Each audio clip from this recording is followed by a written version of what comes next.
Good evening and welcome to Spooky South Coast. Tim Weisberg here, along with science advisor Matt Moniz. Stephanie Burke and the silent assassin Matt Costa are off tonight. And we are here to talk with you about the paranormal, as we are each and every Saturday night. We air right here on WBSM. We also rebroadcast weekly on the Dark Matter Radio Network, the home of Art Bell's Midnight in the Desert. And, of course, you can watch us on Spooky TV at SpookySouthCoast.com. So if you are watching that, we've got kind of a weird camera set up tonight. We kind of just did what we could tonight because somebody forgot the tripod. Me. It happens from time to time. And also, I'm a little bit messed up because I forgot my own headphones. So you're using the ones I usually. I'm wearing the community property ones, and it throws me off a little bit. I sound different. So if I try to overcompensate and try to sound a little bit more announcery, I apologize. There's not enough, I don't know exactly how to describe it. I would say it's kind of like there's not enough bass in the headphones, but it's just, I don't know, it's different. They work enough for what I use them for, just to be able to keep up with the... But you become, you know how it works, how it goes. You become so used to a certain pair that, and usually I have those great Audio-Technica ones that were given to us from some listeners. Yeah, the ones you use are very nice.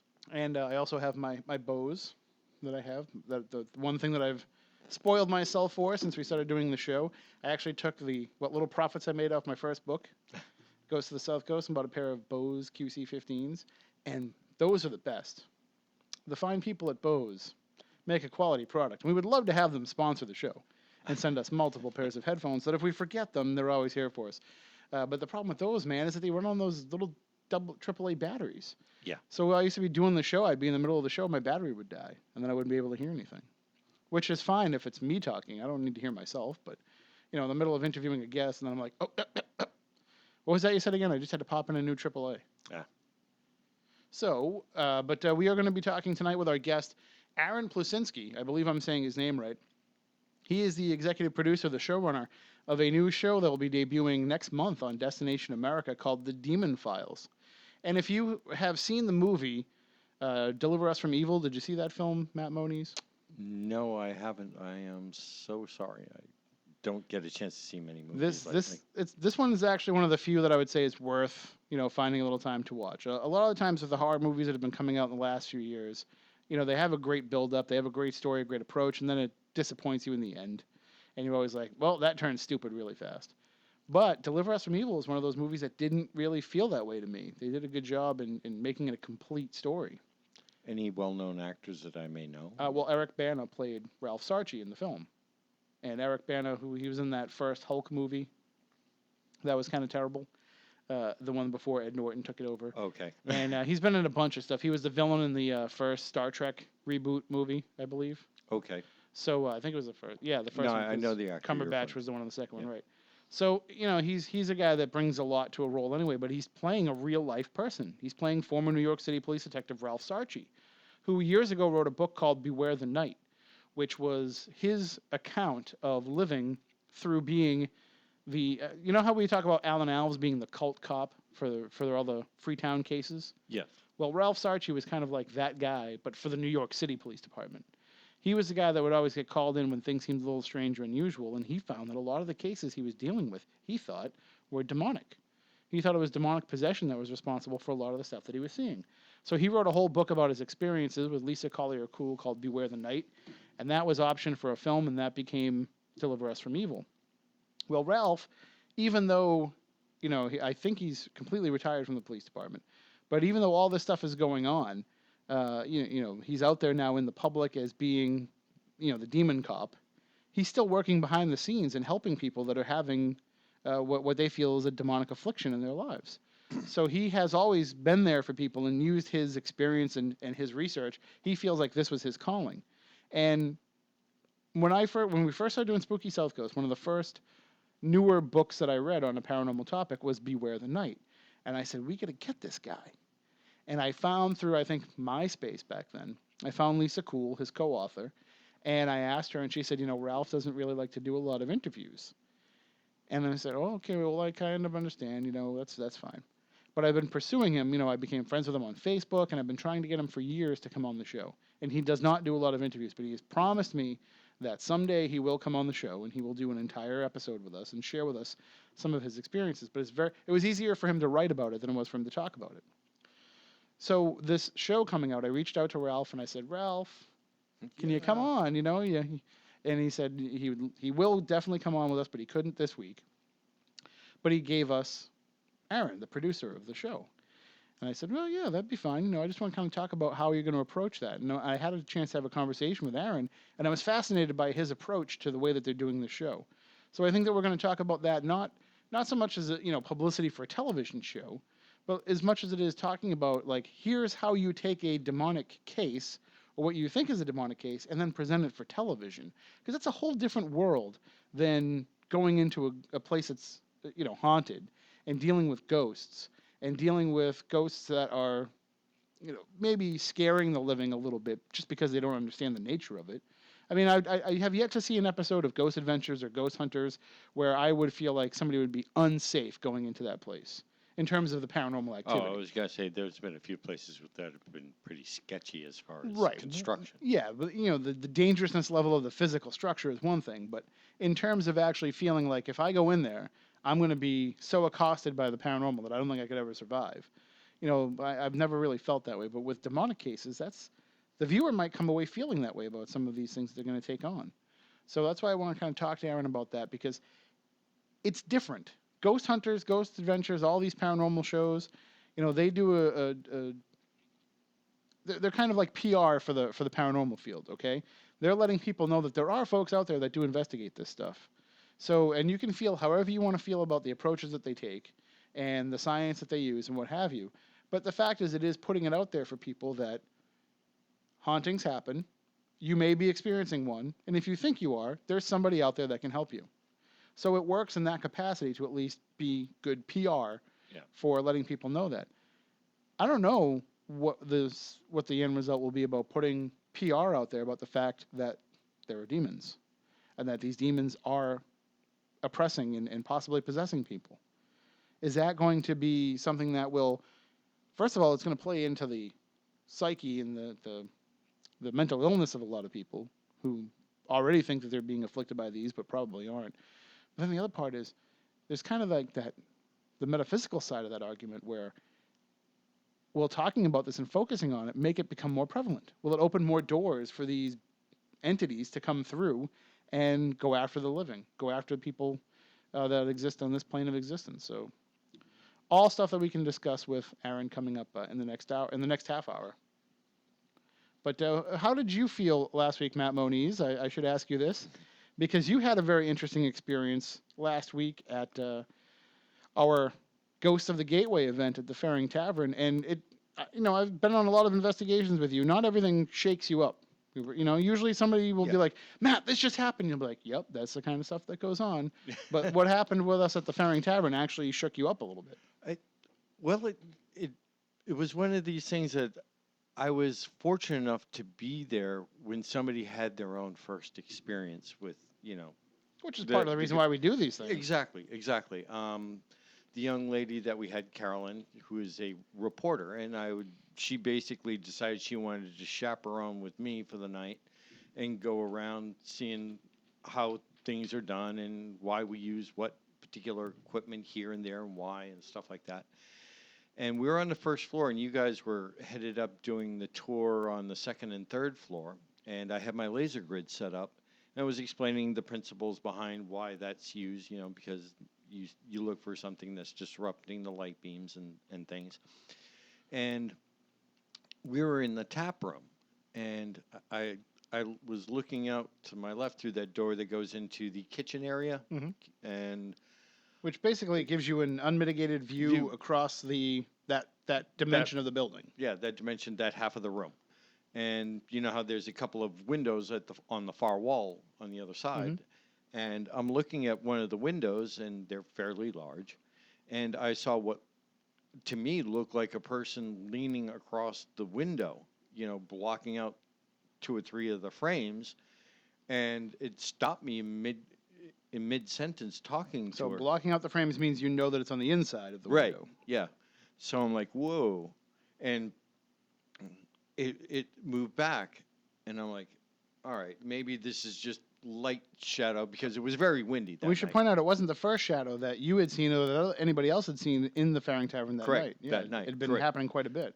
Correct. And the second time it happened, I'm watching it, did the same kind of motion and moved back. And this time, Carolyn saw it with me. And she's like, did you just see that? Now, she said it to me. It's like, okay, so I know that we're both seeing the same thing.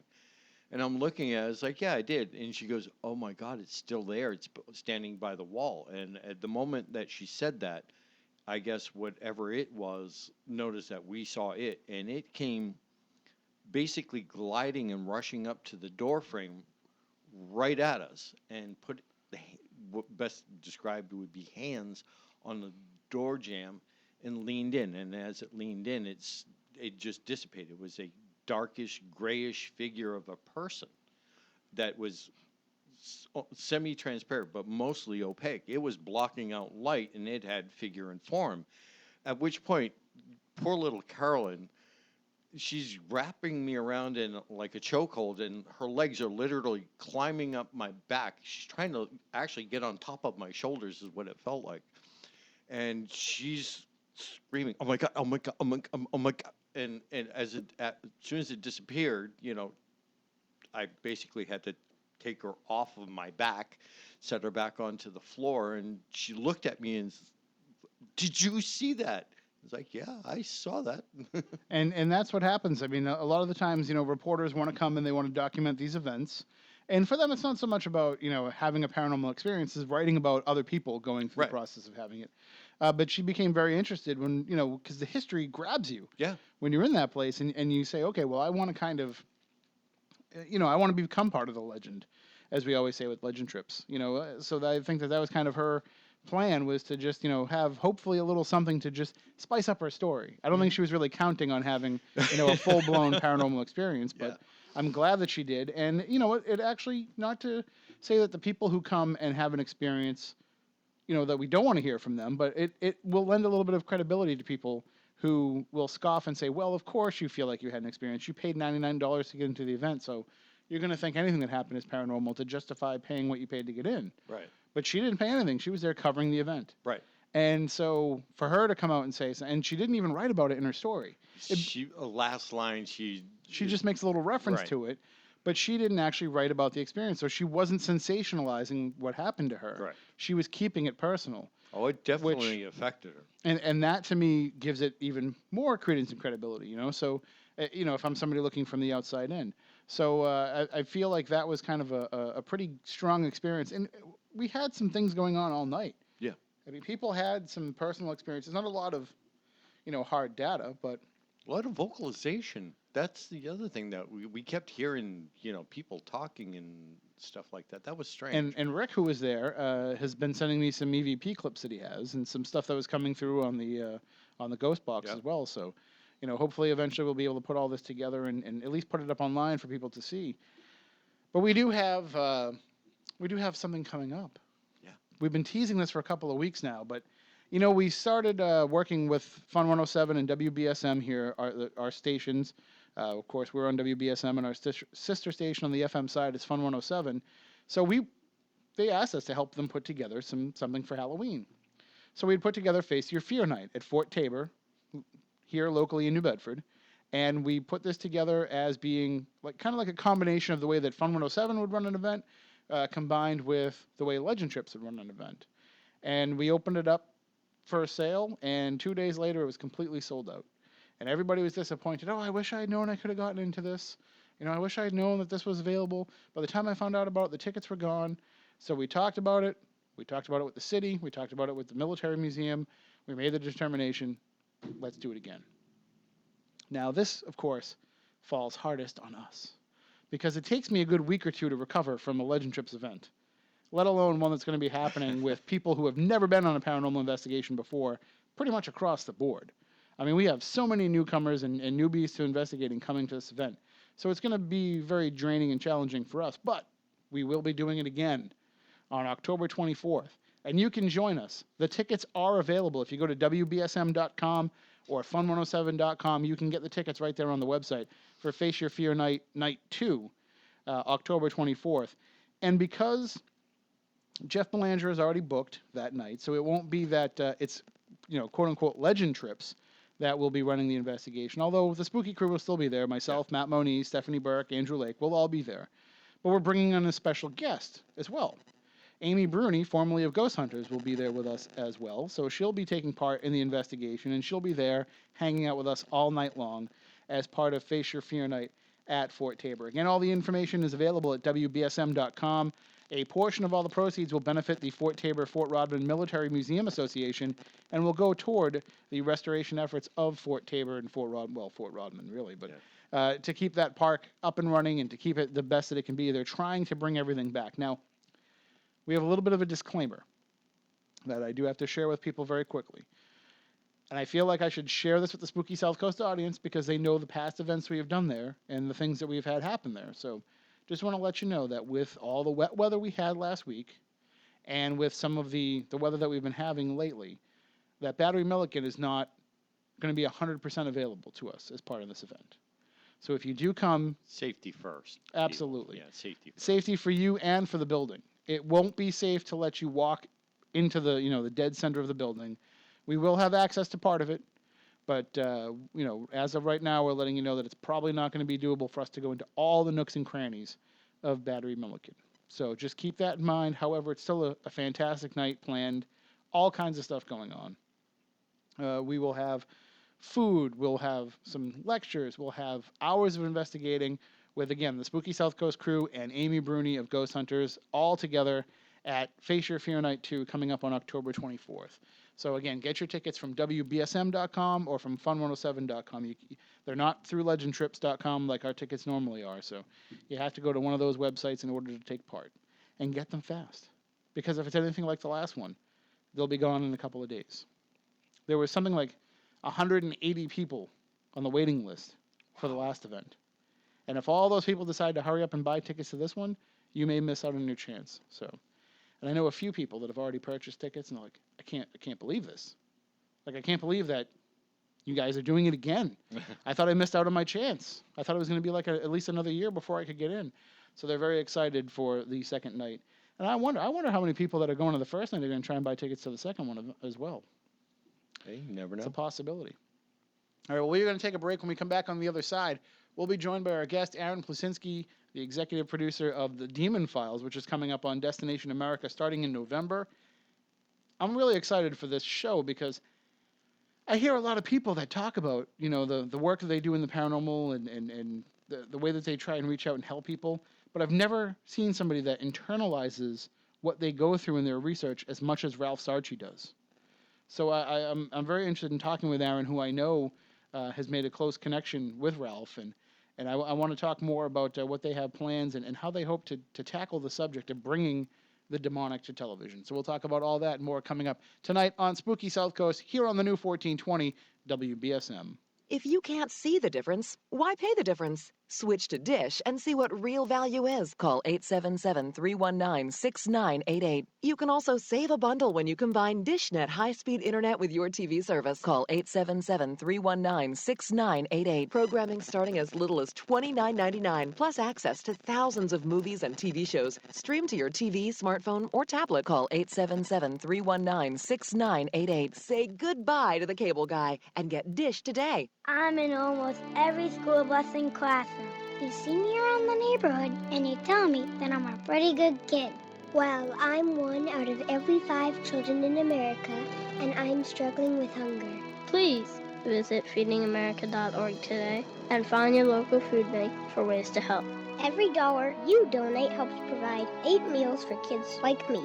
We are Feeding America, brought to you by Feeding America and the Ad Council. Okay, forest animals, kids are coming to the forest, and it's up to us to make their visit a good one. Sparrow, have you practiced the most popular bird songs for the year? Of course. Catchy. I like it. River, how's the temperature? It's a refreshing 52 degrees, man. I love it. Turtle. He's not here yet, man. He's late every morning. Okay. Squirrel. The forest has been preparing just for you. To learn more about cool things to do in the forest, visit discovertheforest.org. Brought to you by the U.S. Forest Service and the Ad Council. My name is Dale Plucinski, and this is how I live united. I volunteer with United Way, helping the homeless in my community by teaching computer skills and helping them build a basic resume to save on their very own USB drive. It's huge when somebody says, "Hey man, that job that you helped me apply for, I got it." My name is Dale Plucinski. I help people achieve financial independence. So I don't just wear the shirt, I live it. Give, advocate, volunteer, Live United. Go to liveunited.org. Brought to you by United Way and the Ad Council. I spend my days helping others. It's rewarding, just not always financially. So I got TIAA CREF. They were founded to help people like me meet our financial goals. They've got so many industry accolades, it's unreal. I like taking care of people. Sometimes that even includes myself. Intelligent investing for the long term. Just what you'd expect from a company that's created to serve and built to perform. Visit TIAA.org. TIAA CREF Individual and Institutional Services, LLC. This testimonial is an act of portrayal. Investing involves risk. Individual results will vary. Are you struggling with addiction or alcohol problems? If you're depressed, drinking, and using drugs, you may need help. And the Affordable Care Act guarantees coverage of substance abuse. I knew I could get myself out of this. I just needed some hope and some help. I took the first step to recovery when I made the call. Call the Addiction, Hope, and Helpline now for a free assessment with someone who cares. Call 800-550-0101. 800-550-0101. I feel like I'm losing control. I'm afraid I'll lose my job or even my family. Call now for hope and help with proven, gentle recovery programs. I never thought that I could be somebody who didn't drink and use drugs. I'm in recovery, getting the help I need. Call the Addiction, Hope, and Helpline now for a free assessment with someone who cares. Call 800-550-0101. 800-550-0101. 800-550-0101. I'm in almost every school bus and classroom. You see me around the neighborhood, and you tell me that I'm a pretty good kid. Well, I'm 1 out of every 5 children in America, and I'm struggling with hunger. Please visit feedingamerica.org today and find your local food bank for ways to help. Every dollar you donate helps provide 8 meals for kids like me. We are Feeding America, brought to you by Feeding America and the Ad Council. The new 1420 WBSM, where weather matters. That's where I get all my information. When it's raining in Boston, sometimes it's sunny in Fairhaven. A few inches of snow in Providence could be more like a foot in Dartmouth. That's why we've teamed up with the ABC6 Weather Center. It's always up to date. Trusted names like Steve Cascione, Chelsea Priest, and Kevin Coskren, with forecasts specific to the South Coast. This is the new 1420 WBSM.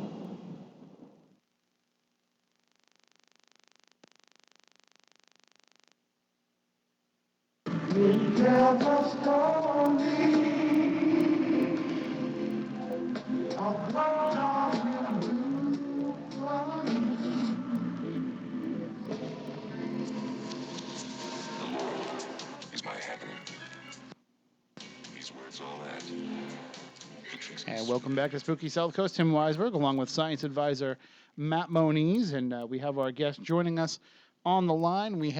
He is the executive producer of the upcoming show, The Demon Files. Aaron Plucinski joins us on the line. Good evening, Aaron. How are you? Hey, good evening, guys. I'm great. How are you? We are spooktacular, as we say here, and we just had one weird experience, man, when I went to call you. Real weird. Oh yeah, what happened? So I asked you on the phone as I was connecting with you and setting everything up. I asked you the correct pronunciation of your last name, and it is Plucinski, right? That's correct. And right after I said that, and I put you on hold, we're running this. The commercials are running on the computer in the background, and it runs a commercial for the United Way, and the person says, "My name is whatever his first name was." Alan, was it Alan? Yeah. He's like, "My name's Alan Plucinski." That's weird. How common of a name is that would happen? Within literally a half a second of putting you on hold. I don't know. I mean, my first name's spelled weird as well. It's Aron, and everybody screws it up anyway. So who knows? It's pretty strange, man. It is. You get involved with this stuff, and it's weird. Well, and that's what I'm thinking. The subject matter of what the Demon Files is about probably would have you a little bit on edge, I would assume. When we got involved in this show, Ralph had said very explicitly, if you get involved with this, you're going to be marked for life. Yeah, and it's believe me, even in the little tiny bit that I've been involved in some of these type of stories, it does kind of reach out and grab you. I made the mistake of getting a little bit too deep into Amityville, and it causes problems for me. So it can stir up some stuff. Well, I mean, you have experience in working in some of the stranger side of things with your television work, but how did you feel when the opportunity came up to work with Ralph Sarchie, who has become known as a guy who is pretty much a demon magnet? Well, I've always liked the genre, and my colleague and my boss, Eddie Barbini, he's a really, really successful producer, and he had invited me in to meet, and he told me about this project, and I actually had not heard about Ralph. I knew about the movie, so when Eddie told me about this, he's like, check it out, and I did, and I was like, oh my gosh, this guy's the real deal. And then when I actually got to speak with Ralph, and we started production,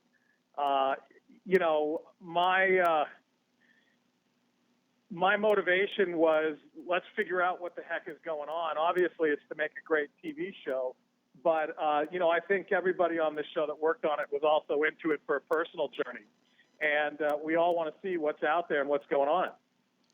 It's one of those subject matters, too, that if you don't feel yourself and everybody that's involved in the crew, I mean, you have to stand there and think about where you are as a person and where you are in your belief system before you can go and tackle such a topic. Because, it's one thing if you're Ralph and you're going and going up to this face-to-face and forcing the belief into you, even if you don't believe in it. And anybody that's read Beware the Night knows about his struggle that he went through. But when you're planning on you're just trying to make a living making TV shows, and then this opportunity comes, and now you have to do a complete and total self-evaluation to find out if you think you're ready mentally and spiritually to face something like this. Definitely, but that's one of the things I love about my job is doing shows with people who are absolutely legitimate and and are working to make a difference. And any of the shows that I've ever worked on have all been passion driven. I never work on a show that is just a job. It's something I really care about, and it grips me in the gut. And this is one of those shows, and it's going to be a good show. So now there's 3 episodes, right, that are going to be premiering next month on Destination America. Yeah, that's correct. Right now we're looking at November 1st at 10 p.m. on Destination America. The name of the show is The Demon Files. Yep. And now when this is all coming together, and how do you take what Ralph Sarchie does, though, and try to form that into a television program? I mean, how do you look and find cases to work on and the way to properly represent this in a way that is going to, because a lot of people don't believe in the demonic, and they're going to be, I would assume from the stories that I've heard from Ralph, they're going to be total believers by the time they watch the show. Yeah, absolutely. It was just kind of to backtrack, when I was reading Ralph's book, the first thing that struck out to me was, he said when he was done, for the day doing his police work, he'd put his badge and his gun down. And when he went out to do the work, which he calls his job as a demonologist, the work, he said he would pick up his, relic of the True Cross and also his holy water. And, and those were his weapons against the demonic. So, getting involved with this kind of show was, honestly quite thrilling because it's, no matter if you believe in it or not, it's something that's, these stories have been going on since the beginning of time. Since humanity was sharing stories, there's always been stories of good versus evil. It's the oldest, most true-told story in the books. So to hear about this guy and his team that are going out trying to help people and, overcome evil with good is pretty awesome, and a great opportunity to participate with as a storyteller. And then also, the way these guys operate, it's quite the challenge as well to work and film with Ralph, because Ralph made, no bare bones about it. If we got in his way as a production crew, he was going to kick us out. And it wasn't because Ralph was a mean guy or anything. Mm-hmm. Ralph was concerned about our well-being because he was concerned it might distract them and we could get attacked. And these demons are they're not good. They want nothing else but your soul. And they want to put you down. And that was what Ralph said to us explicitly. So, we really had to be professional and handle it that way. Well, one of the things that when the movie came out, Deliver Us from Evil, one of the things that I was worried about is that Eric Bana wasn't going to be a convincing enough badass, because Ralph's a pretty badass guy. And, yes, he is. And now people are going to get the chance to see that kind of firsthand for themselves, and they're going to get to see what he's all about. But he's put together a pretty good team as well. Oh man, I'll tell you, these guys on this, I'm not even going to say on this show yet. I mean, on this team, they really are top notch. I've worked on some other paranormal shows. I've also, I'm a diehard fan of a lot of shows, and I really like this team because they all take it so seriously, and they really are all the real deal. And it's a true passion for theirs, and they really want to help people. And so it's just amazing to get to work with them. And it seems too like he's got people with a lot of experience. I mean, for people that have been working in the paranormal, you know some of these names, but they're not people that have been really out there in the spotlight because they're out there doing this work all the time, and they're more concerned about going out there and helping people than it is about drawing attention to themselves. But now they're all putting themselves out there as being potential targets for these demonic entities. Yeah, absolutely. I think that's another part, though, of this show that really appealed to me when I started working on it is every single one of these people, they don't care about being on television. They would just as rather walk if something were to get in their way, if it was going to distract them from their mission, which is to help people. I keep on saying that, but it's true. So it was amazing to work with all these folks who have integrity, who are, who walk the walk and talk the talk. They're very professional, and they do it all the time. And so it was very neat to watch their operation, and then to be able to work with them and and tell the story. Now, what's interesting about this is that the Demon Files will premiere next month, and that's coming on the heels of Destination America's Exorcism Live, which is coming up with Chip Coffey, and they'll be actually going to the St. Louis house that the Exorcist story originally took place in, along with the guys from the Tennessee Wraith Chasers from Ghost Asylum. They're delving into the demonic realm with that project as well. I'm wondering, and obviously, you're not a paranormal investigator yourself, but you are involved in this. You know people that are involved in this. Do you think that these cases, these demonic cases, are on the rise? And do you think that maybe putting attention to them like this might actually cause them to increase as well? It's tough to say. I mean, if you look at quantum physics or the law of attraction, they always say what you visualize or create is going to manifest. Or proof of thinking and positive talk is going to manifest that. I honestly don't know, but it seems like there are a lot of people who are professionals at what they do, getting involved in this work, and going out there in search of the paranormal to try to help people. And, there must be a reason they're so busy out there. So I can't see why maybe things are on the rise, because these people are obviously on shows and people at home are doing it as well. You never know. And I think, too, that part of it is that when you shine a light on things too, it opens people's eyes to realize, and I'm sure that this is something that you had to go through a little bit too, like as you're working on this, your eyes are getting open to the fact that this stuff's around us a lot more than I thought that it was. Oh my goodness, absolutely. I mean, I'm not going to lie, there was some weird stuff that happened to some of the crew, to myself when we were involved with this. We were very open with hiring people that this is a show that involves demonology, and we're handling it from a professional standpoint, and safety is our first priority for everyone. But you got to wonder, what the heck are you getting into?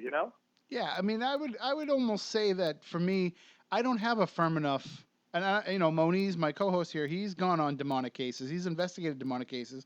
He's asked me to go along with him so that I could have that experience.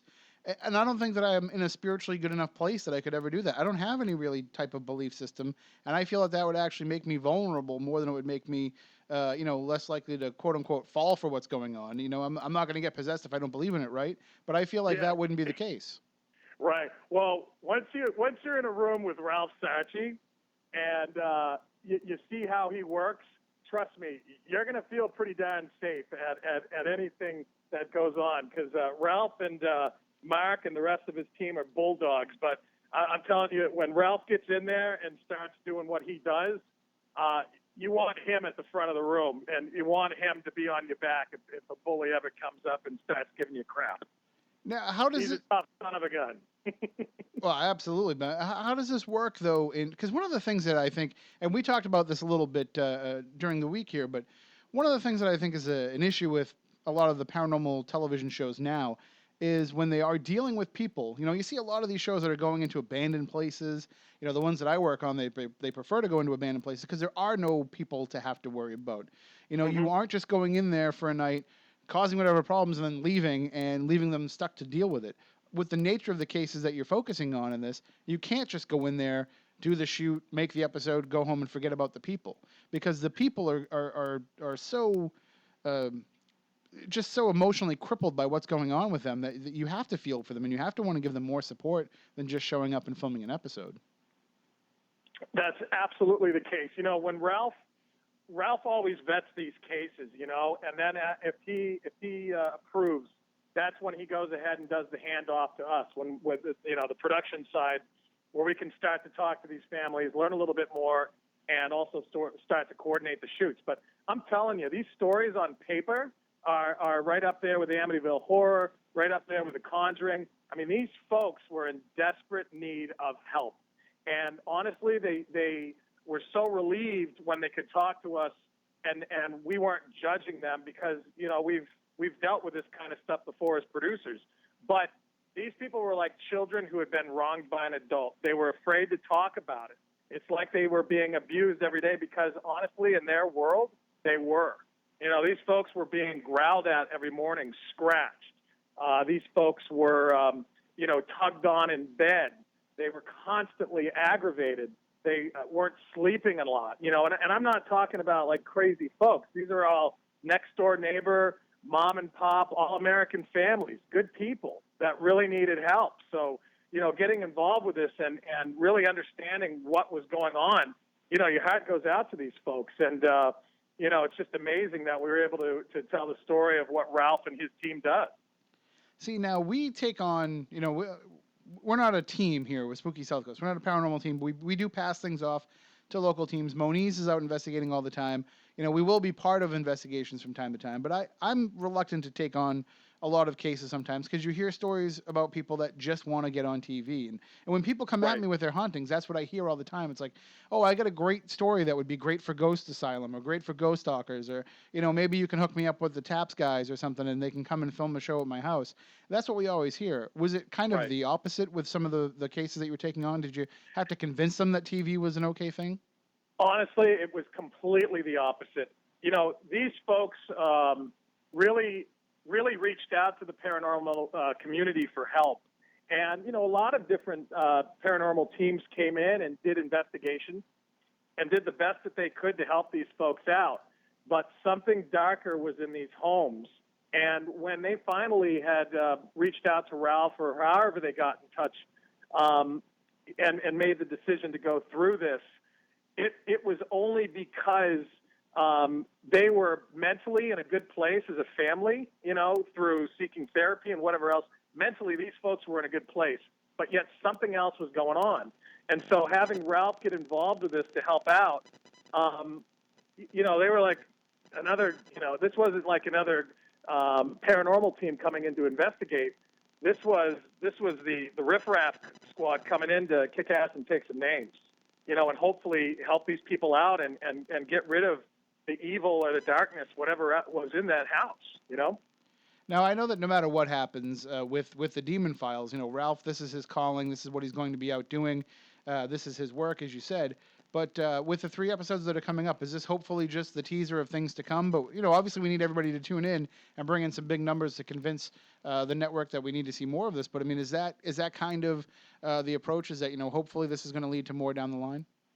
Yeah, absolutely.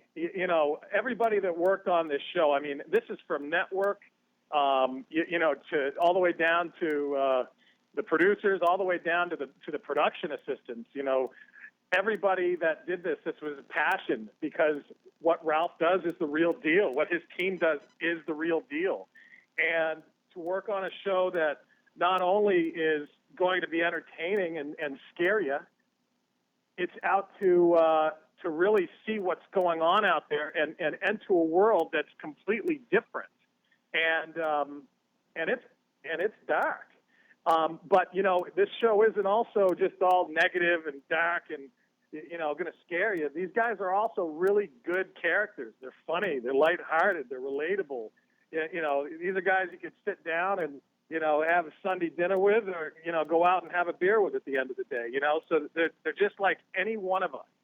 And and that's what I really like about them. So yeah, we're all in high hopes that the fans are going to enjoy this show, and they're going to want more. And, and I personally think they will. I'm very excited about this show because it is different.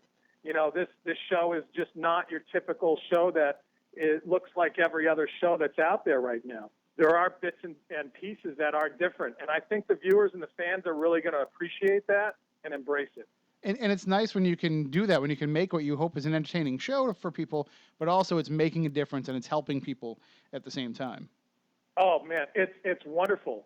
There's nothing better, and every show, every job, from Ralph's team, every job, well, not job, but every sort of mission that they go on to help these people, and then for my place with the job or the work that we're doing, there always are these challenges. But I think that's what's so fulfilling, and being able to get them done, being able to film them in such low light situations, and being able to tell this story without getting in Ralph or his team's way, that's a pretty big deal, and so we're really psyched about it. One of the things that I always hear about is that when you work with Ralph, he has a grace about him, and that grace kind of rubs off on everybody else. And do you get the feeling that, with the team that's involved in the production, that some of Ralph's grace is rubbed off on all of you? Oh yeah, Ralph's grace is, he is a tough son of a gun. But when he lets down that wall, he is a sweetheart, and he'll probably kick my butt for saying that. But he's a really, he's a heck of a good guy, and and he's one of those guys that leads from the front. He's not going to be sitting back going, "Hey guys, go set that up." He's right there with everybody, getting his hands and his feet dirty, doing it all. And it's funny because when I was talking with him about coming on the show, and he's like, "Well, I'm going to have you talk to Aaron," and I wrote back to him, I was like, "Oh, I just talked to him. He's a great guy," and he's like, "I told you," like I should question his character judgment of somebody. But yeah, no, absolutely, people should tune in for this anyway, just to see the real life Ralph Sarchie and see the way that he takes this work so seriously, and hopefully it will show people that there's more to investigating and exploring the darker side of this too than just showing up and spouting a bunch of stuff off that you read in a book or read on a website. I mean, this is a life's work that you have to take completely seriously, because you're dealing not only with whatever might be causing all this problem, but you're dealing with the psyche of the people that are involved at the same time. Yeah, you're absolutely right. And this world, to these people, it exists. It's real. These people wake up, and just as real as the oxygen they're breathing, these things are going on. I mean, there are places that I don't, I've never really been to except for working with Ralph and some other personal experiences that I've had in my life that sometimes you go to and you just can't explain what the heck just happened. And I'll tell you right now, the way these guys investigated these cases, everything is approached, as a police officer, because that's what Ralph came from. So the way they connect the dots and the phenomena that comes up and the actual footage and evidence that comes up, I just don't know what to think about it. You know what I mean? And stuff was moving around, when we were filming. We heard growls. You know what I mean? Legitimate growls. I called the family when I first started this to introduce myself. And when I was done, my phone growled for 30 seconds. I had to manually shut down my cell phone, reboot it. I called him back, and she's like, "You shouldn't call here anymore. We're going to have to talk off-site because they can hear us." And that's the sound that I wake up to every morning. And I'm like, "Are you sure that's not a dog?" And she was like, "That's what I wake up to every morning," and we've lost a lot of friends that way. Wow. And that's just the start of it, Wow. So that's a great teaser for people to tune in starting on Sunday, November 1st at 10 p.m. Destination America, The Demon Files. Definitely want to thank our guest tonight, Aaron Plucinski, for joining us. Aaron, we're looking forward to this. We're looking forward to seeing Ralph in action and seeing, the real badass behind the story that everybody knows. Awesome. Well, hey, you guys, thanks for having us, and, thank you kindly for promoting the show, and we hope everybody out there loves it, and please write in and let the network know how much you like it, because we'd love to make many more and keep on helping people out and telling this story and entertaining you as well. I get a feeling we'll be talking when the next season debuts. Awesome, man. Well, you guys have a great night, and thanks again for taking the time. You as well. Take care. Thank you kindly. Bye-bye. And that is, again, Aaron Plucinski. He is the executive producer of the upcoming show, The Demon Files. And, again, it's happening Sunday, November 1st, 10 p.m. Eastern Time, Destination America. Tune in, watch it, live tweet. I'll be watching it live. I'll be sharing my thoughts about it as it goes on. So join in the live tweeting, and hopefully Destination America will see right from the start. I can tell you this, a little bit of behind-the-scenes stuff.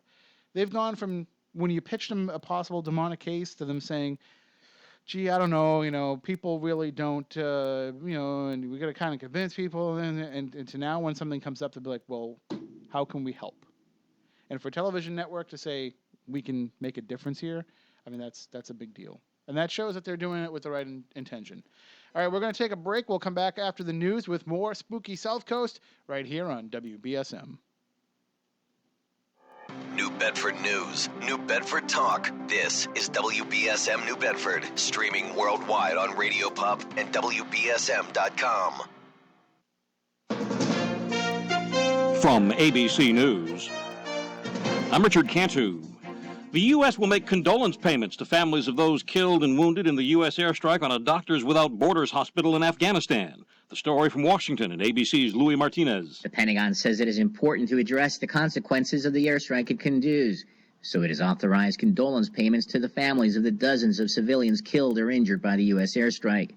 Though Doctors Without Borders has left the damaged hospital, the U.S. military in Afghanistan will be allowed to pay for repairs. The investigation of what went wrong with the airstrikes continues, with an initial report due soon. Louis Martinez, ABC News, Washington. There's been another earthquake in Oklahoma, the magnitude 4.5 trembler hitting near Cushing, Oklahoma. Earlier, there was a 4.4 magnitude quake in northern Oklahoma. The state's been hit by 8 quakes this week of magnitude 3 or greater. Under a banner reading "Justice or Else," thousands flooded the National Mall in Washington, marking the 20th anniversary since the Million Man March. We want to set a good example. 20 years ago, the Million Man March was a call to action for black men and boys around the country to rally and unite. This weekend's commemoration, a family affair, a way for parents to introduce their children certain issues. Jocelyn Snowden attended with her son Jeremiah. I wanted to bring my son out. He's 6 years old, so that when he grows up, he can look back and say that he was a part of such a powerful movement. Janet Weinstein, ABC News, Washington. In Atlanta, the sister-in-law of Martin Luther King Jr. survived a carjacking attempt. 83-year-old Naomi King, beaten when she refused to give up her keys after she pulled up at the gate of her retirement community. He gave me a hard lick from this side to my jaw, which busted my lips, and which began to bleed profusely. The would-be car thief eventually ran. Mrs. King is the widow of the Reverend A.D. King, Martin Luther King's younger brother. You're listening to ABC News.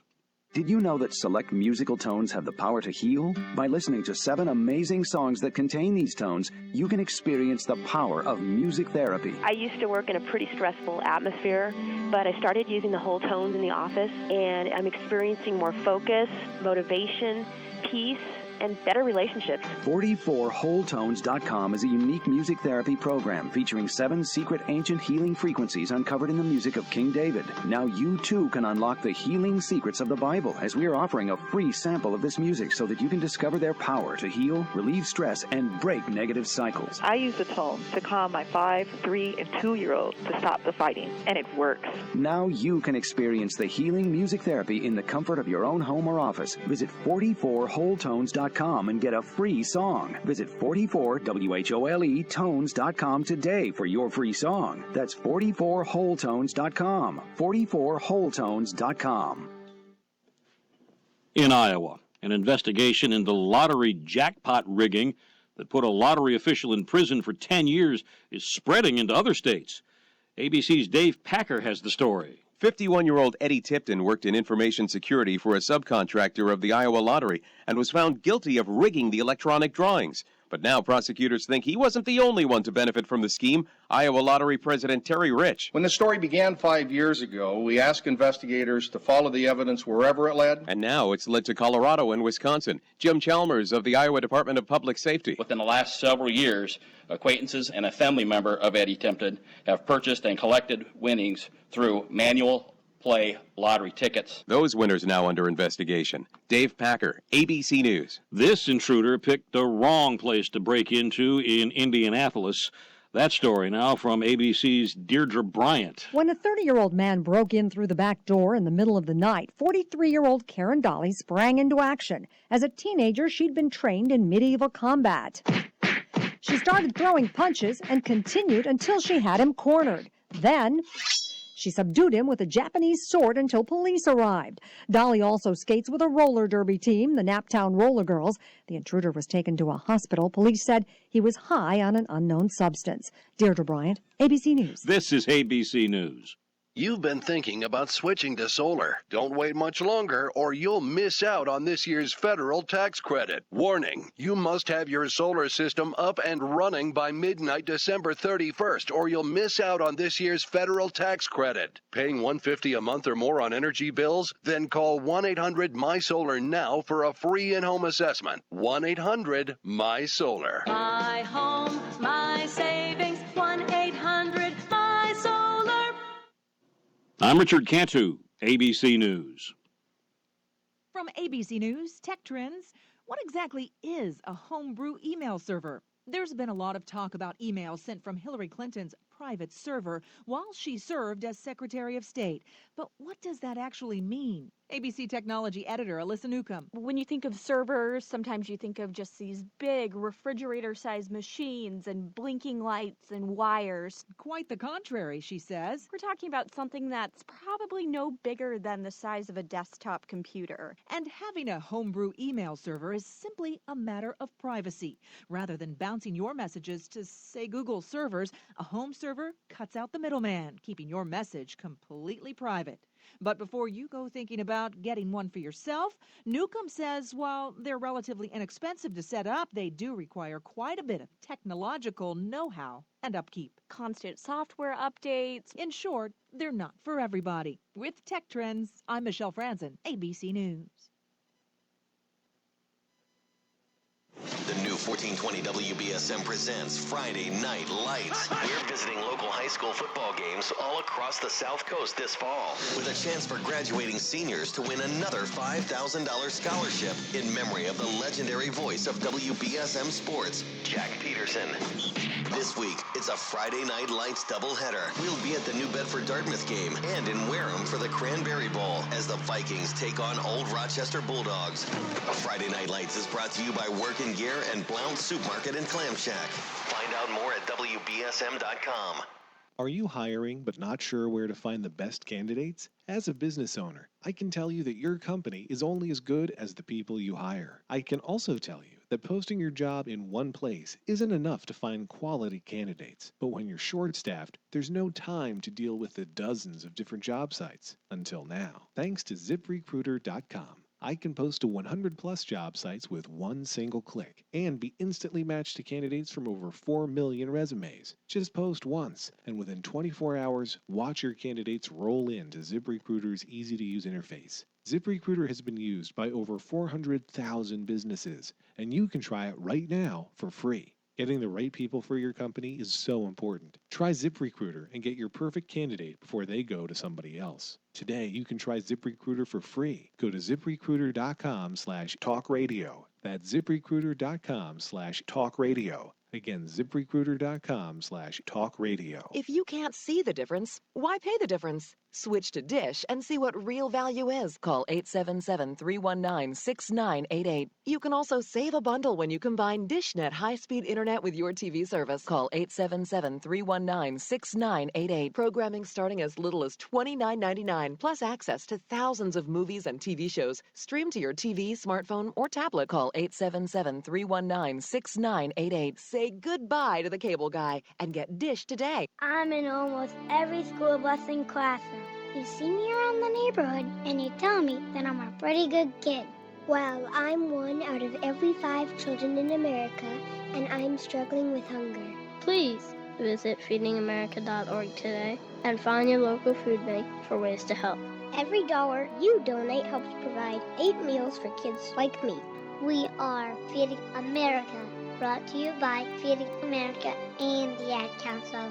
Are you struggling with addiction or alcohol problems? If you're depressed, drinking, and using drugs, you may need help. And the Affordable Care Act guarantees coverage of substance abuse. I knew I could get myself out of this. I just needed some hope and some help. I took the first step to recovery when I made the call. Call the Addiction, Hope, and Helpline now for a free assessment with someone who cares. Call 800-550-0101. 800-550-0101.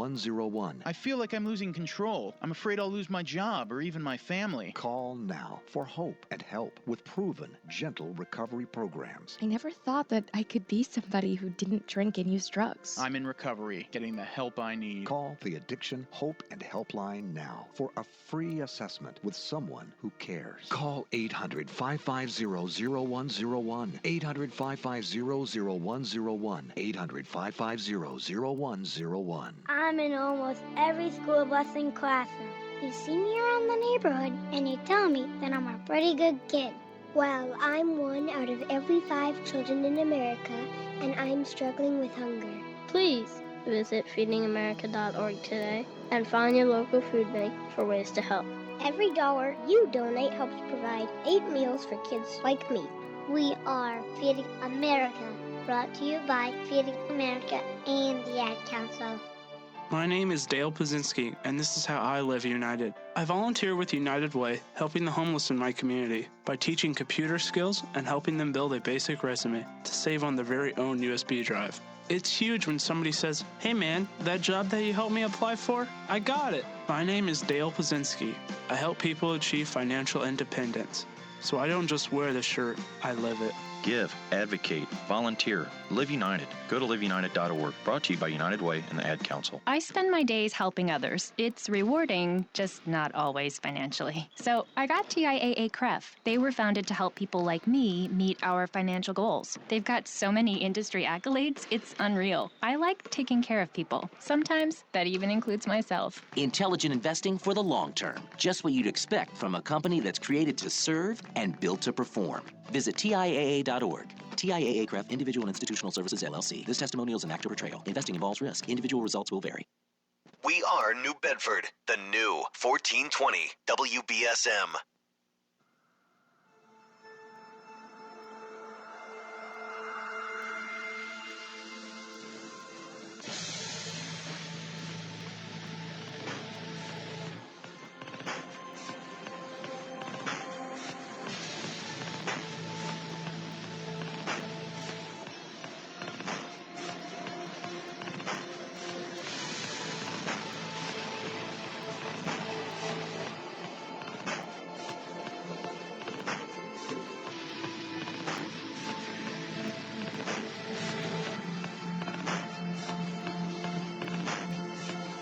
welcome back. Hour number 2 of Spooky South Coast. Tim Weisberg here, along with Science Advisor Matt Moniz, Stephanie Burke, and the Silent Assassin both have the night off. And we are talking about the paranormal. That's what we do here each and every Saturday night.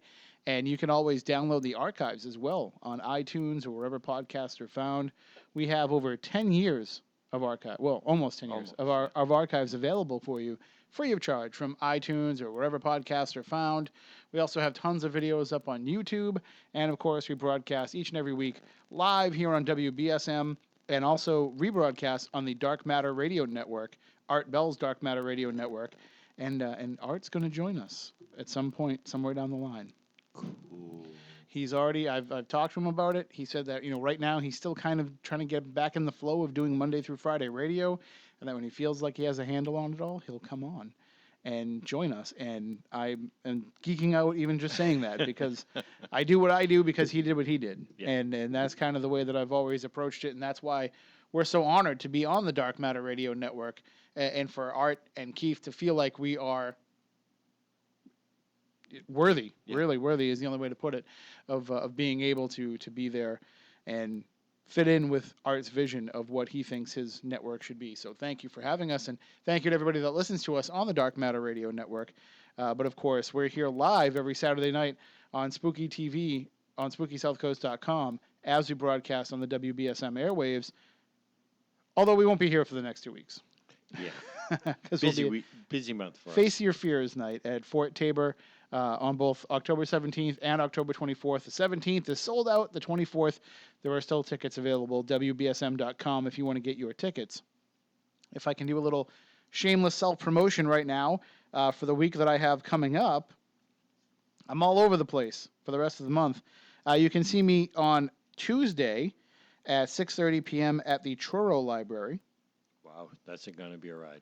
Well, wait a minute now, because then on the 14th, I'll be here in New Bedford for a special class at Amy Bruni's Strange Escapes offices, one of her strange education offerings. We're going to be talking about old school ghost hunting versus new school ghost hunting, using some of the older stuff like dowsing rods and Ouija boards and personal experiences and legend tripping aspects of it as compared to walking around with all the bells and whistles that you see going out there today now. So that'll be happening on Wednesday. You can get your tickets from strange-escapes.com. You have to pay to get into this class, but you also get to investigate the building afterwards with Amy and I as well as part of it. So definitely well worth the price of admission. Then on Thursday the 15th, I'm at the Osterville Public Library. That's going to be an early one, though. That's at 4 p.m. So if you want to be able to still get out and do some Halloween time things at night, you can come and see me in Osterville at 4 p.m. And then coming up next week, the week after that, on the 20th, I'm in Lakeville. The 21st, I'm in Middleborough. The 22nd, I'm in Carver. So I have, short ride that week, less miles on the vehicle that week. And then coming up on the 27th, I'll be in Provincetown. On the 28th, I'll be doing a special event here in Fairhaven at the Hastings Middle School. So all of you Hastings Middle School parents and people who are have children in the Fairhaven public school system, they sent something home with everybody about how you can get tickets to that event and come out and check it all out. And then on the 29th, there's going to be a huge event. That is an evening of ghost stories and New England legends happening at the Stadium Theater in Woonsocket, Rhode Island. You just saw it on Ghost Hunters this past week. Well, now you can come and see the show that everybody is talking about, the Evening of Ghost Stories and New England Legends program. The PBS show will be coming up soon too as well. The kind of the making of the first performance of that. You'll get your chance to see kind of all the behind the scenes stuff that went on, plus a little bit of the show itself. But you can see the show in its entirety by going to stadiumtheater.com and getting your tickets before they are gone. And it's going to be one of those nights, I can already tell, where the Stadium Theater being very haunted. I already know that when we go there and we start telling these stories and showing Frank Grace's photos on the gigantic screen there, we're going to be stirring up whatever is in that theater. It's going to happen. And we're just going to have to accept it and accept it as being part of the show, I guess.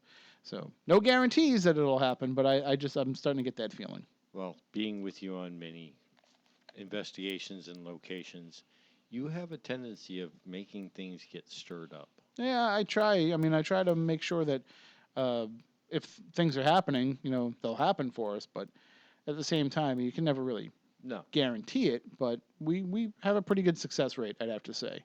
And even the tavern last week, things weren't really rolling at first, but by the end of the night, stuff was going pretty good. It's a night I won't forget. And of course, if you want to come out and join us for the next couple of Saturday nights at Fort Tabor, again, we can't promise you a ghost. We can only promise you a good time, but some very, very haunted buildings that we'll be involved with for those 2 nights. So definitely check that out. So there's our little promotion portion of the show.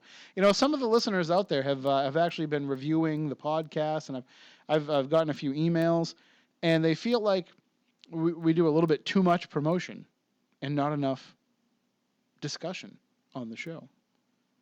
We're busy people, but okay. So I feel like for the rest of the night now, I would like to really have a good in-depth discussion about some of the stuff that we talked about with Aaron Plucinski in the last hour. I want to talk about some of these demonic cases because, as I said, there's a lot of investigators out there that are saying that they experience this all the time. But then you have somebody who will say, well, I don't think this, I think maybe 1% of this stuff is demonic, if even that. And so there's kind of an imbalance there in the reports that people are giving. And I don't know if it's that people are misunderstanding what is happening with the activity that they're documenting. Maybe it's that it just seems bad, and so they equate bad with being evil, and they equate evil with it has to be a demonic.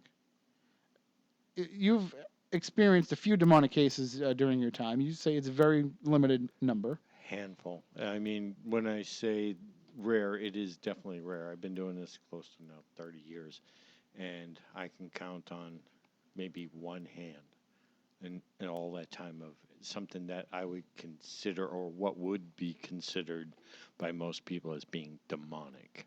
And would you say that when you do encounter those, there is a very strong distinction right from the beginning, or is it something that comes through over the process of the researching and the investigating of the case? With my particular occurrences, I was brought in at you could basically say the height of when these things were happening. I mean, you walk in and you're hearing what sounds like, in one particular case, it sounded like a herd of pigs in the room, and things just moving around, like a couch in particular that got my undivided attention just slid across the room, and there was nobody in it, nobody near it. It wasn't fishing lines, and when you see stuff like that happening, as well as all of the palpable fear and dread in the people that are involved and stuff like that, it gets your attention. You realize, okay, this isn't just somebody having, a mental breakdown. This isn't somebody just, having, some sort of reaction to a medication or a mental illness. This is something serious that's going on with this person that isn't them per se. And the problem with it too is, like, when people come at you with these cases that they feel are demonic, you want to help, as we were talking about with Aaron and Ralph Sarchie's work. You want to be there to be that support system for them, and you want to be there to help. But what can you do when you don't feel that it's something like that, but they still insist that it is? Because to some people, in their belief system, anything paranormal has to be something from the devil. Well, that goes back to the old days when people would label anything they didn't understand as something supernatural or something from the devil. A lot of science was called, works of the devil, until we, found out it's just part of natural processes. So, I think that, evil angels were cast down from heaven? I can't say that it didn't happen, but, my rational mind says, there are things that I don't understand yet and that science doesn't understand yet that happen, because I've witnessed them along with other people. I can't say it didn't happen because we were there, and a lot of the stuff recorded on video and audio, which isn't, influenced by a prejudice. So, but then we've had this debate before on the show too, that a lot of people feel like because there is good that exists in the world, there has to be evil. both of those are subjective. And Your that's viewpoint, exactly. to quote Morticia Adams, what is natural for the spider is chaos for the fly. So, I feel like those, who are, the truly sick individuals that we've seen a lot of in the news lately, to them, they're not evil. They don't see what they're doing as evil. And so if that's not evil to them and it is to us, well, then it's not evil. It's just our perception of it. right. If it's evil, it would be universally evil. And if it's good, it would be Big universally E good. instead of little e. And I agree. I think that it's one of those things where yes, there is that side of things, but and I think that there can be a physical or a spiritual manifestation of those things, but I just don't I don't buy into the whole storyline and the hierarchy of it all. I think that's kind of a lot of man-made stuff that we put on it. That's the labels we put on it so we can discuss things like what we're doing now. It's just it's a convenience for us. We're able to articulate it back and forth because we put that, labeling or painted it that color. We can both look at it and say, yeah, that's red. I mean, I want to but red to you is different than red to me. Right. Like, obviously, I have no other word to describe it except red. But to me, it could look like a completely different shade than it does to you. Right. Your red could be my green and vice versa. But one of the things that, and I want to throw the phone lines open for anybody that wants to call in. If you've had an experience with what you feel is a negative or a possibly demonic entity, give us a call, 508-996-0500 or Your toll free. X is not included in this. Right, yeah. Let it be something at least remotely paranormal. 877-996-1420 is the toll-free number. Now, if you would like to share anonymously, that's perfectly fine. We don't have to ask your name. You don't have to share with us. If you're an investigator and it's a case that you had, that's fine as well. I just want to kind of get a discussion going so we can realize just how prevalent this is through our listening audience. But I do feel that when these things pop up, I mean, again, even the evil nature of what it is that you're dealing with is subjective to what you can handle and what you feel is being thrown at you and the reason why. Everybody's going to try to rationalize paranormal activity that takes place into some sort of a narrative. Well, that's not a bad thing to do.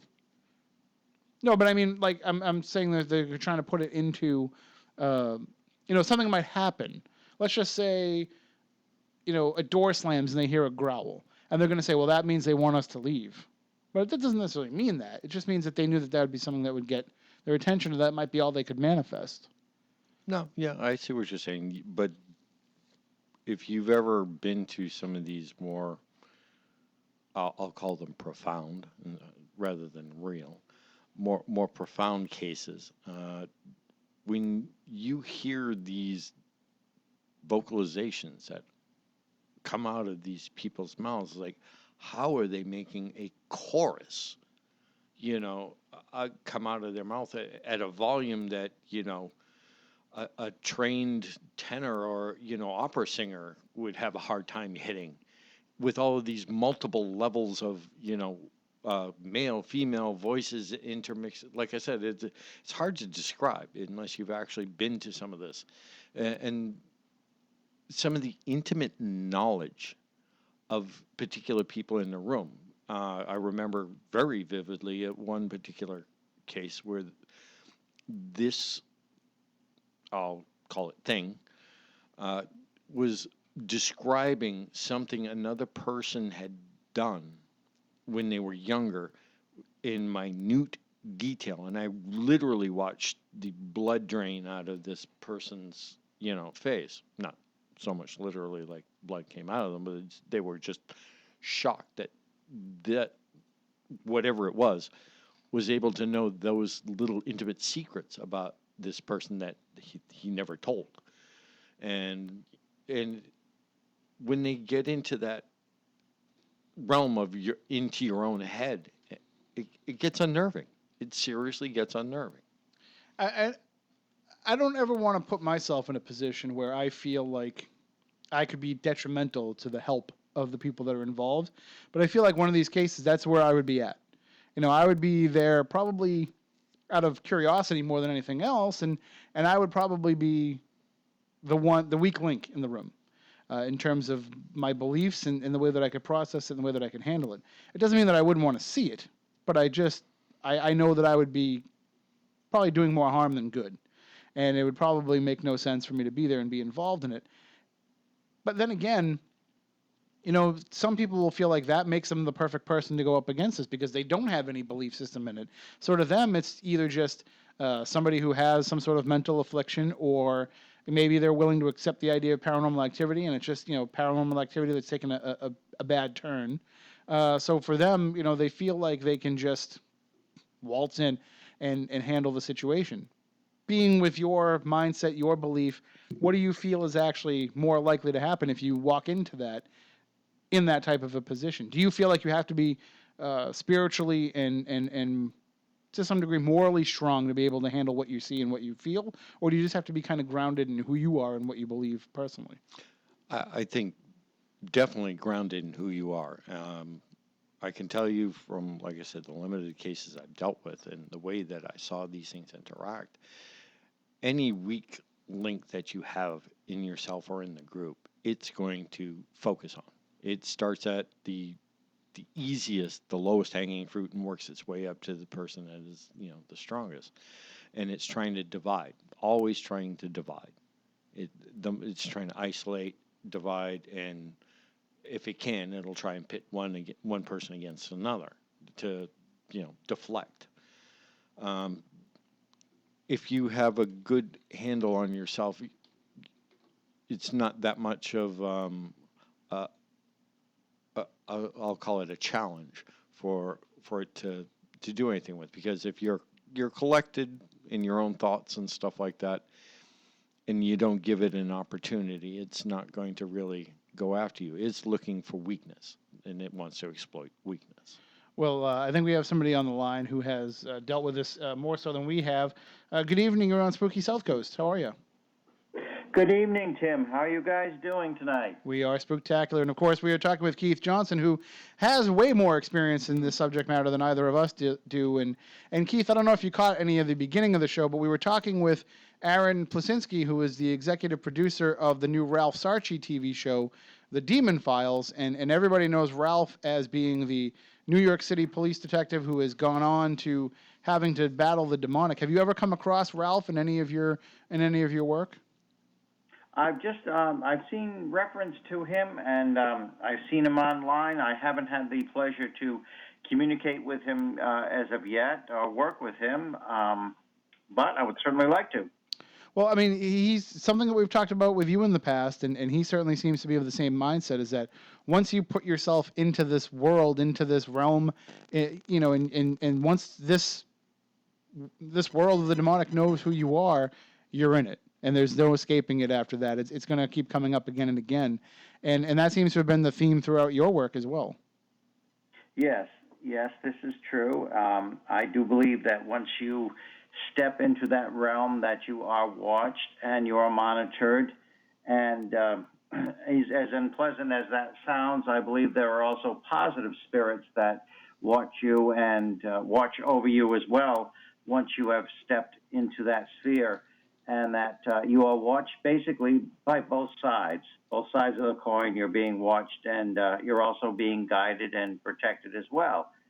So, of course, that doesn't mean that we should jump into situations foolishly and just start, yelling and provoking and just to get an effect. But yes, I do believe that you are watched and that you do get signs that you are being watched.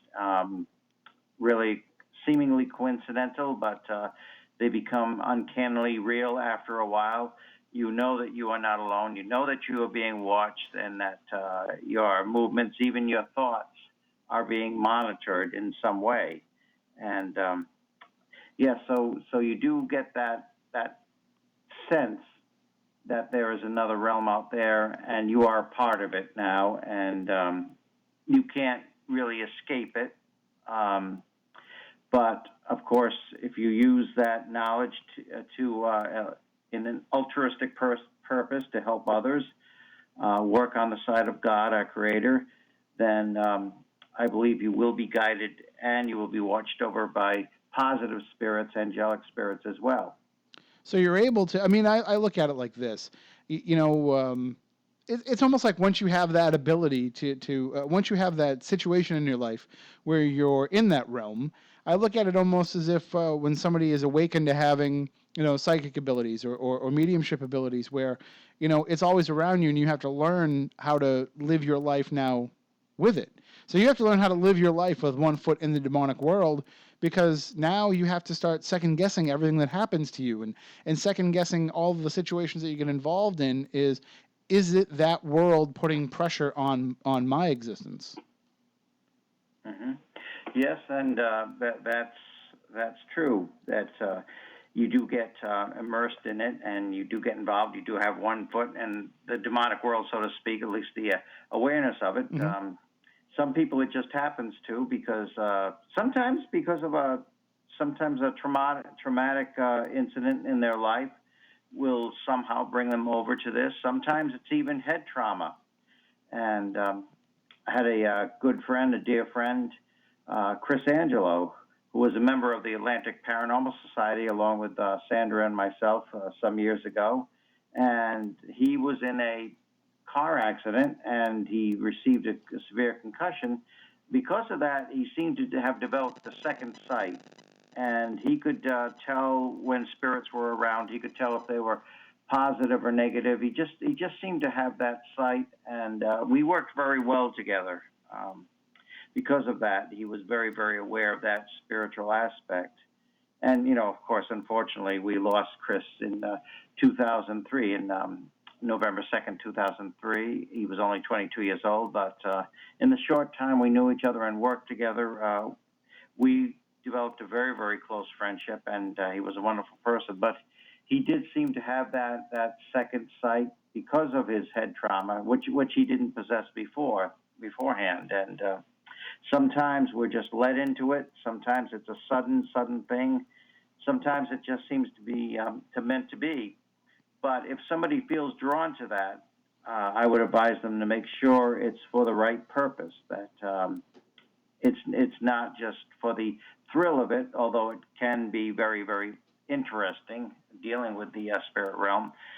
But if they're feeling that they're drawn to investigate the demonic realm, or just it's better to go into it with a purpose that you're trying to do some good, you're trying to alleviate people's fears, and you're going to use that knowledge to help people. Because once you step into it, you are going to be monitored, you are going to be watched, and you have to be very, very careful with how you relate to other people and how you're going to relate to the spirit world as well. Well, I think we accidentally, and I didn't mean this in any way, but I think we accidentally kind of brought into this discussion something that we've kind of avoided for the last couple of weeks, last couple of shows, but I should insert it here, I think.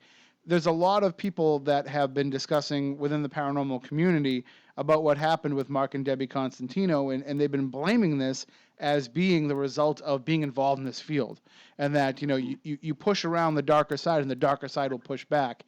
And I've been kind of telling people to just leave the paranormal out of it, because this is a crime between two people. This is a situation that happened between two human beings that would have happened no matter what they did. But I mean, you also know a little bit more about this subject matter than I do, for sure. Do you feel like maybe that was a possibility? I do not feel that it caused their situation. As you said, it was something that seemed to be trailing in that direction anyway. Mm-hmm. A volatile situation erupted, very, very tragically, tragic results. I think it could have had some effect, being so immersed and involved in the paranormal realm, paranormal research as they were. There could have been something negative that influenced, but I do not think that's what caused that at all. Just as if somebody has an addiction, it's not the demonic realm that causes that addiction. It's just that when somebody is at their weakest point or very vulnerable, if they have been involved, if they have been close to the demonic realm, the demonic can sometimes kind of push them. It can't force them to do it unless somebody is actually obviously demonically possessed, which is extremely, extremely rare. but it can sometimes push people in a certain direction, kind of like a negative friend, that's giving negative advice and always pretending to be a friend, but it's really trying to put you down and bring you down a dark path. And I think the demonic realm could have been involved, but certainly I do not think that the demonic realm caused this tragedy. And, of course, we pray for their families, and we pray for Mark and Debbie as well. They were, they were going to be guests on our show, Ghost Are Near, and unfortunately this tragedy happened. And but we pray for their families, and we pray for them as well. And I do apologize for putting you on the spot. I know some people have chosen not to comment on that situation, and we've tried to do that as well. But I am seeing, all the things that are going on in the world today, all the news that we're seeing, evil exists, and I think it exists more in humans inside of them than it does outside of them. With all these shootings, these mass shootings that we've had, and of course we had a story here that really opened my eyes here in on the South Coast. That really opened my eyes to just how easily people can give into that eviler side of their nature with everything that was going on with Conrad Roy, the young man who was pushed into committing suicide by his friend Michelle Carter, and she was telling him over text like how to do it, and asking him, why haven't you done it yet? And when you read the text, you realize evil does exist, and it can exist in this 17-year-old girl. Yes, that is very, very sad, very unfortunate that, to exist like that in a 17-year-old girl. And of course, it's not always the demonic, but it is the analogy I was making that just as a spirit can influence you, so can your so-called friends sometimes. Somebody can pick on your weaknesses, keep pushing you into a different direction. And peer pressure of close friends can have a great influence on somebody. And if a person has a certain predilection for destructive behavior or something negative, certainly they can be influenced, just like somebody can influence somebody very positively in a positive direction. But those examples are very, very tragic. And you're right, Tim, we are seeing this more and more. It's sad to be saying, but it is becoming commonplace. It's like, what is it, once a month, once every 2 months, something like this seems to be happening and getting into the national news. And it's just an unfortunate turn of events. And evil is out there. Evil is within people, and there is evil on a spiritual realm as well. And of course, there's a lot of good as well in the spiritual realm and the human realm as well. Is it really that evil is becoming more prevalent, or is it just because of our mass media and the way that, everything can hit everybody instantly now these days, because we're also connected to our phones, which now seem to be like a natural appendage? Is it that? Yeah. You understand what I'm saying? Are we really having more evil things or more bad things happening, or is it just that we're finding out about them more readily? I think the media is exposing to us more and more readily. You're absolutely right, Matt, about that. And of course, there's been experiments lately where some people had to live without a cell phone. One gentleman went into a deep depression, and he just lost his touch on reality until his cell phone was given back to him after 30 days or so. And or maybe it was more like a week. I think it was more like a week. And he just and he revived as soon as his cell phone was handed back to him. He totally went back to his normal self. But yes, we are being more exposed to this in the media, and I think it tends to desensitize people. And unfortunately, you get copycat perpetrators that they hear about this in the news, and they want to just pitch onto it and become part of that. And often resulting in tragedies. But yes, we are hearing about it more and more, and I think that's people saying, well, somebody else is doing this. I guess I can do it too. So that does have an influence on certain unstable individuals as well. That was my point. If, before, back in the day, you didn't hear as much about this or that because they didn't really report it because it was days old. You might get a blurb. Now one thing happens and it's everywhere. And the other problem is that creates more of a copycat effect Right. as well. Right, exactly. That was my point, because more people hear about it. Oh, here's a way for me to, make myself famous, as Keith was saying. Well, one of the things too that you mentioned, Keith, on Facebook when you were discussing this with Chris, is you said that you feel like all paranormal activity has some element of the demonic involved in it. Yes, I do. And, of course, a lot of people would disagree with that. But I do think where there's that opening, that the demonic does have a background in it. It's lurking in the background. If it's not up in the forefront, then it's lurking in the background. That's not to say that the demonic realm is omniscient and has all power and all influence, but it is watching. It is watching from the sidelines. It is watching through the curtain and looking for openings and monitoring. I do think with haunting activity that the demonic, if it's not right out there, then it is involved in some way.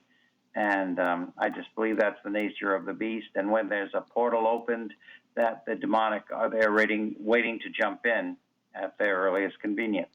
So if I'm, just say I'm sitting at home one night and I feel like my,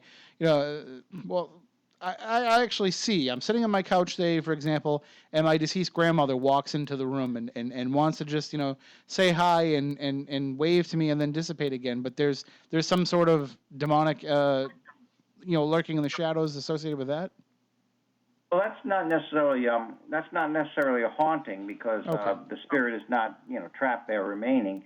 And I do believe Sandra and I both believe in a transition apparition or transition phenomena that can occur where through some mysterious process, God allows a deceased loved one to come through and just let us know that they're all right. And of course, there's all theories about why this happens. But if it's something that's continual and it's something that's trying to, for instance, a shadow person, somebody has recently contacted me who's having a problem with a shadow figure in their family, and this seems to be a harbinger. It's a harbinger that when somebody's about to pass away, then this appears, or somebody's just died, then the shadow person appears. But that I do not think is a good situation. It's not a good situation. It's not really warning them. It's just telling them the inevitable, and it's making its presence known. The shadow figure is making its presence known more and more. It wants to be noticed, and it doesn't seem to be bringing any kind of comfort or anything to the family. It is there, and in a situation like that, I do believe that the demonic is involved, something like that. Well, yeah, go ahead. I was going to say, you've had a lot of experience in both researching these cases and being involved with some of the aspects of television production. And one of the questions that we had for Aaron Plucinski earlier was, will putting a television spotlight on the demonic with a show like The Demon Files, will that lead to a rise in this happening? Is this feeding into whatever this negative force draws on? Depends how it's portrayed. It totally depends on how it's portrayed. If it's shown as something very attractive and appealing, then yes, it will give rise to further openings. People will be attracted to playing or dealing with the demonic activity. But if it's shown for what it is and a realistic portrayal, I think that could be very helpful. As opposed to desensitizing people with showing like horrific aspects, but showing the more realistic aspects of it and how it affects people, and how it can really work on a person to bring a person down, and the dangers, the real, very real, acute dangers of something like this, of demonic activity. So it does pretend. It depends on how it's portrayed.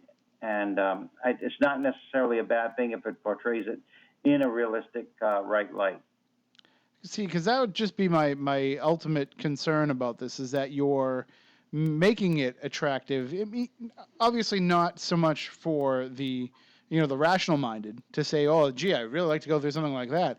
But you see, and you've dealt with this for years with having been on Ghost Hunters and Paranormal State, where people will call you and contact you because they say they need help, but in actuality, they just really want to see if you can get the TV show to come to their house. And I'm worried about that segment of the population that all of a sudden now, whatever activity they're experiencing, they're going to be convinced it's a demon because they're going to want the demon show to come to their house. And then they're going to call in other investigators who are going to be like, okay, it is a demon because that's what the homeowner's telling us, people who maybe can't discern that. And it's just going to cause a lot of, not only open a lot of doors for that stuff to come through, but also make a lot of people who are already skeptical about what it is that we do even more skeptical about it, because they're going to say, well, with these people, everything's a demon. Right. Yeah. That there's that aspect of it too. Certainly, people will see that they're claiming demonic activity, and if everything they say is demonic, that could desensitize people in that way as well. Well, they're going to claim it's demonic anyway. But of course, even some years before Ghost Hunters, in the Atlantic Paranormal Society, there was a case where TAPS was called in, and Jason and Grant actually found speakers in somebody's wall. And again, that's years before Ghost Hunters, but they were actually trying to get on sightings, and they were looking for TAPS to verify his haunting. And lo and behold, speakers were found in the wall where he was projecting voices and things. And it's not always as clear cut as that, but it's hard to say where a TV show like this will lead. I think it will affect all different viewers in different ways. Some will say, "Oh, it's ridiculous. They're looking for demons and finding demons everywhere." But some will be very, very attracted to it. But some will see it for what it is. That quite often there is demonic activity involved, not always to a high level, but there is that aspect, and I think it is rather prevalent in haunting activity that the demonic is involved in some way. Is there anything that you can do to stop it? Is there anything that you can do to keep it from manifesting? If obviously when you're trained, somebody like yourself, you have that knowledge and you go into these cases armed with that knowledge, but just the run-of-the-mill person, is there something they can do to keep the demonic at bay? The best thing to do is not feed into it. Stay as positive as possible, as upbeat as possible. I think one of our greatest defenses is actually a sense of humor. And that doesn't mean you have to be laughing at everything and taunting it and being derivative, but just keeping a very positive, faithful frame of mind, just to laugh and be that positive person as much as is possible. Have friends over that are funny, that love to have a good time, and just get your mind off it, so it's not dwelling upon it. I mean, not of course totally ignore it. I do believe that these situations should be taken seriously and prayed over, and that blessings often help. But also just getting together with good friends, going out to see a movie and laughing, and that is really a very, very good defense. And surround yourself with as many positive people as possible. Well, that's just good. That's just good in general. Like, not even just keeping the demonic away. That's just good to keep the jerks away too.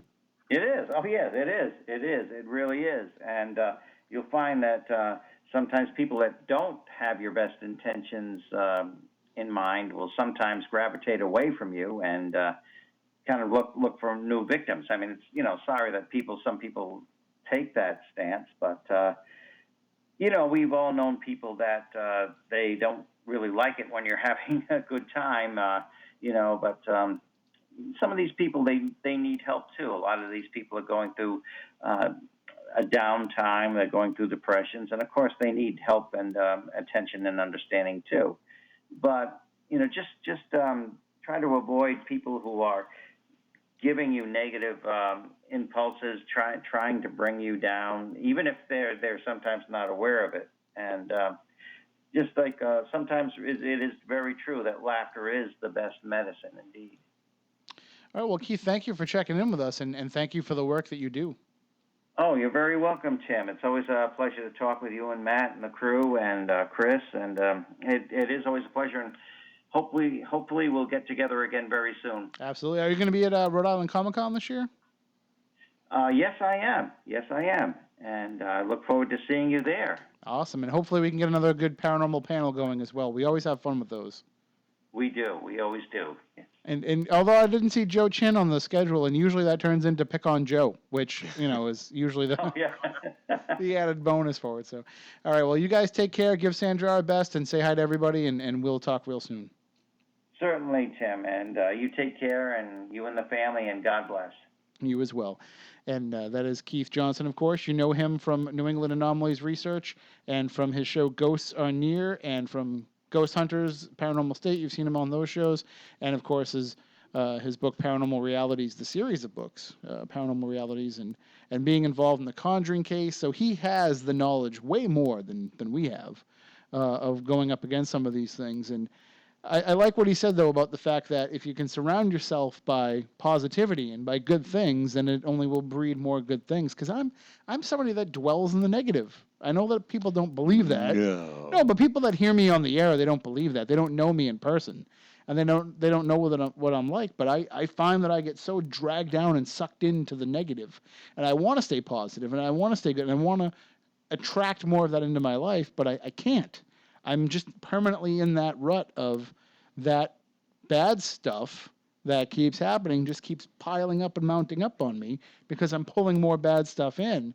And that's one of the other reasons why I would never want to be involved in one of these cases, because I think I would be contributing more bad stuff than I would good. I try to put out good things for other people at least, because I know I'm already screwed myself. Well, you keep an attitude like that, then you're not going to get things to become better for But you. I can't. It's not easily changed. It's not. And I tried using The Secret and all that stuff of trying to use that power of positivity, but Well, why it don't you gets go me with nowhere. the old Elsa approach? Let it go. Can't let things go. People have actually recommended to me that they're like, listen, I don't advocate the use of recreational drugs, but you are somebody that could really benefit from them. I've had people tell me all the time, like, the fact that you don't smoke weed is probably your biggest problem. And I'm like, no, I see that as a positive point for myself. But they're like, some people really should, and you're one of them. It's not so much that I'm uptight, but it's just that I take everything in too much. And, like everything that bad is happening is the universe against me. I don't process things properly.